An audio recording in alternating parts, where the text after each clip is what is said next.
Hi, welcome to this episode of From the Syllabus. I am Lee Hall, Associate Professor of Literacy Studies at the University of North Carolina in Chapel Hill. And today I'm going to be sharing some thoughts with you on how I'm revising my approach to scoring extended Twitter chats. So remember, extended Twitter chats are Twitter chats that I have my students engage in, but we don't do them synchronously, right? So they're not happening from like 1 to 2 o'clock on a Tuesday afternoon. Instead, they're asynchronous, right? We're engaged in them over about a week's period of time. All right. So I call it the extended Twitter chat. And I've been working on this for a few months now, trying it out, different versions. And one of the things I'm trying to work towards is refining how I think about scoring or grading extended Twitter chats. Because as you can imagine, it can be quite extensive and get a little tricky. So here are the basics. So I haven't, as I'm recording this video, I have not done this yet. This is something that I'm getting ready to launch in about 4 to 6 weeks. So these are the basic directions that my students are going to be getting when we do an extended Twitter chat. And I think the extended Twitter chats are happening 6 times over the course of a semester. And so basically what I'm going to do is I'm going to release 3 questions during the week when the chats occur. And obviously the students have the dates for the chats. And I'm going to release them on Tuesdays, Thursdays, and Saturdays at 5 o'clock.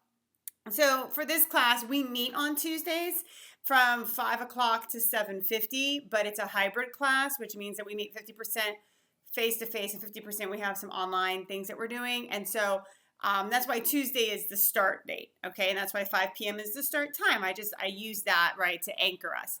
So I'm going to tag questions that I release on those days with the course hashtag, and then I'm going to number the questions Q1, Q2, Q3. Now, students can respond to any question, right? So if I release question 1 on Tuesday at 5 o'clock and on Saturday afternoon, you want to talk about question 1, you can. There's no time limit, right? It's not like only until I release question 2 can we talk about question 1. We can talk about these questions as much or as little as students want to, right? They can ignore them. They're not required to respond to them, okay?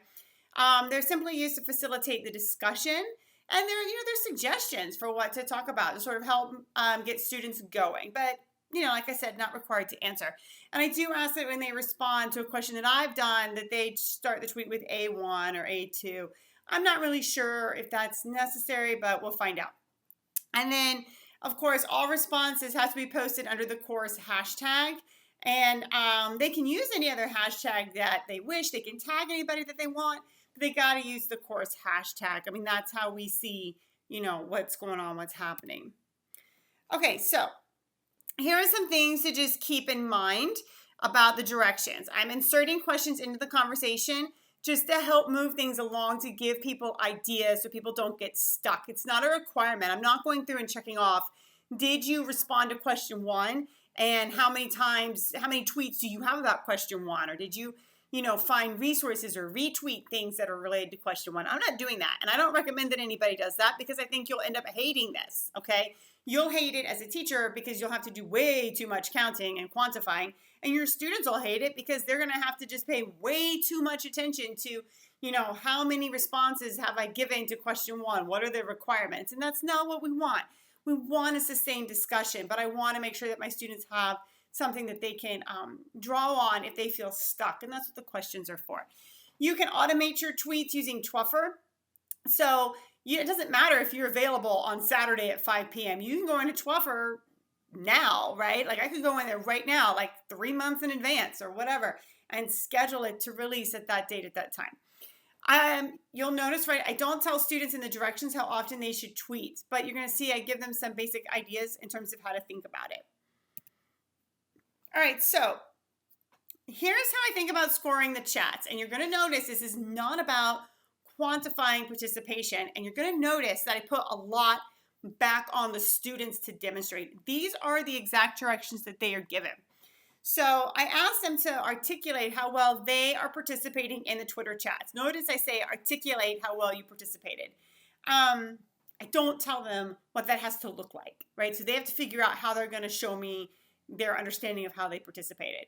And I've got it happening at 2 time points. And the first time point is the middle of the semester. There's a week there. And the second is coming in around the last week, okay? And then at each point, they need to examine and reflect on quantity and quality of participation because both do matter, all right? And then I tell them, right, you can articulate your insights however you want, and you can submit them however you want, okay? And then I ask them to think about the following things. I give them a guideline in terms of thinking about their quantity and quality. So during a chat week, do you participate with 3 or more tweets for at least 4 days? Something to think about. Are you engaged in sustained and I should actually say interactive participation. I'll need to actually fix that in my directions for 4 more days. So sustained and interactive participation means that you don't just show up and make statements and leave, right? Because that's the thing. If you tell students you must make, a particular number of tweets, which I've done before, what you'll see is they'll go in and if you say you have to make 5 tweets on Monday, they'll go in and they'll go tweet, tweet, tweet, right? 5 times and they're out. They're done, right? It's just a to-do list. So we don't want them just showing up and making, just to make the statements, making tweets, just to make tweets and then leaving. We want them to show up and we want them to make statements and we want them to post links. We also want them to talk to other people who are participating and actively engage with them in some fashion, okay? So for the first time point, I give them experience points because I've gamed the class. We have a crazy number of points going on here. And then the second time point, 20,000. And, the point system is kind of random, honestly. But it just needs to be high because I've gamed the class. So due dates, right? They've got a week and no late submissions. So that's what that looks like. But you'll notice I don't tell them the form that it has to take. The form is up to them. It is up to them to talk about how well they are participating. And the thing is you notice, I'm not saying, right, if you evaluate your Twitter chats and you come to the conclusion during that first check-in that you're not doing so well, maybe you think your quality is really great, but your quantity is really low, I'm not docking you points for that. I'm asking you to simply articulate how well you participated. If you participated poorly or it's pretty mediocre, but you articulate that, all right, and you talk about that, that's what you have to do, right? That's the realization that I want you to come to. If you're doing really well, I want you, if you have you feel like I have a good number in terms of quantity and my quality is really good, I want you to articulate that as well. This is all about articulating your participation. It's not about hitting a certain number, right? Okay. The other 2 things that I'm going to have students do, they have to look at the Twitter chat and curate a top 10 list. And it has to be resources that people other than themselves provided. So what this means is that as a student, I'm going to have to go in and share resources relevant to the class, relevant to the chat. Other people are relying on me to do that because they have to make a top 10 list. And I'm relying on other people to do it. So we're in this together, okay? And you can see here, right, these directions say it should inform your teaching about how to enhance students' disciplinary literacy abilities. Those are some directions, right, because it's a disciplinary literacy class for teachers.